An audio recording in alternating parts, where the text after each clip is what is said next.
Hey everybody, this is Bridget Danner with Women's Wellness Collaborative, and I'm here with an old friend today, Alix Northup, and she's a yoga teacher and a massage therapist and a traveler, and she's on the podcast this week talking about her experiences with yoga and her experiences in Nepal, where she'll be leading a trip soon. So we have a little bonus video for you here on YouTube. Alix is going to teach us a pose that's great for low back pain. So tell us about it, Alix. Yeah, so the pose is called Marichyasana 3. That's a Sanskrit name. I believe it translates to Lord of the Fishes pose. But anyway, I chose this pose to help the lower back because the actions of the pose are really helpful for pain around the sacrum and asymmetry in the lower back.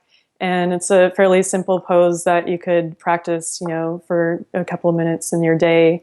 And so I've found that it's been really helpful for my own body, my own back, and found that it's been helpful for other students that practiced it too. Cool. Yeah, I'm excited. I'm trying to do more standing when I work, which I think is great, but I think my low back is a little weak, and so then my back gets kind of jammed up during my standing day. So yeah, I think that's really common these days around the sacrum. Things tend to get kind of jammed up from sitting or stress, and so a pose like this can help release all of that. Okay, so you're going to show us how to do the pose in a minute, but you said that a lot of people don't do it correctly. So do you want to give us a couple do's and don'ts before you show us? Yeah, a lot of times what I see in this pose, and you'll see as I do it, the tendency is that the lower back tends to round, and then people go into the pose while their lower back is not lengthened.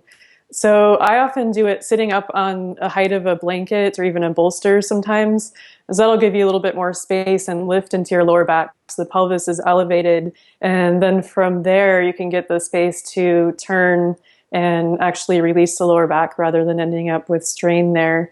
And then part of the variation that I'm showing is that you'll hook the forearm around the front knee rather than bringing the elbow to the outside, it's just sort of different way of doing the pose. So if the forearm hooks around in front of the knee, it's a better way to release the lower back generally.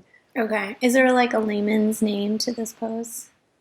I don't know. The common name, seated twist. It looks like a seated twist. Okay. Yeah. Let's see it. So the way to come into this pose, like I said before, you can sit up onto the edge of a blanket or bolster and then stretch both legs forwards. This is actually called Dandasana pose. And then you want to bring your lower back in towards the navel and then raise the sternum, move your shoulders back and down. So really important to get that length here into lower back. So if you're not feeling that, if you feel like lower back is rounded, you can sit up a little bit higher. And then start with bending right knee. So I'm bringing my right heel towards my right sitting bone. This is another important part of the pose, is that you slide your left leg a little bit out to the side. So when there's more space between the legs and there's more space in the lower back. And then from there, take an inhale and reach your left arm up. And then you hook the forearm around the front of the right knee. And as you exhale, you turn right hand behind you. And then lift as you inhale, feeling the space into the lower back. So you can press into your right heel to help lengthen and lift up. And then as you exhale, turn and reach through your left heel and bring the inner left thigh down towards the floor. And so you can gaze beyond the right shoulder. Sometimes what I do to also help release the neck is that I bring the gaze forward. So I keep turning to the right and then I gaze towards the front of the mat. And then feel the breath into your belly.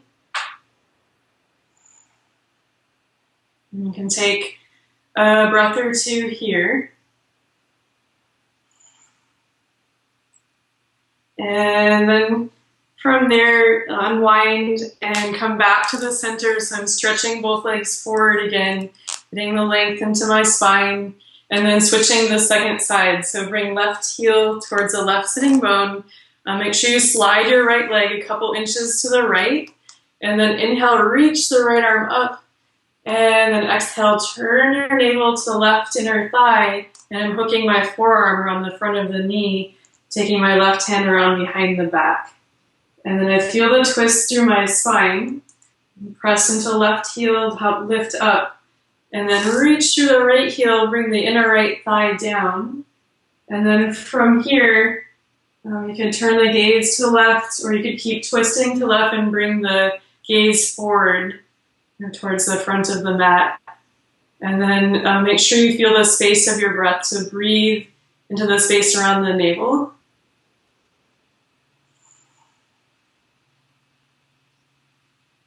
And then from there, you'll unwind. And then you come back to the center and feel the space into your lower back.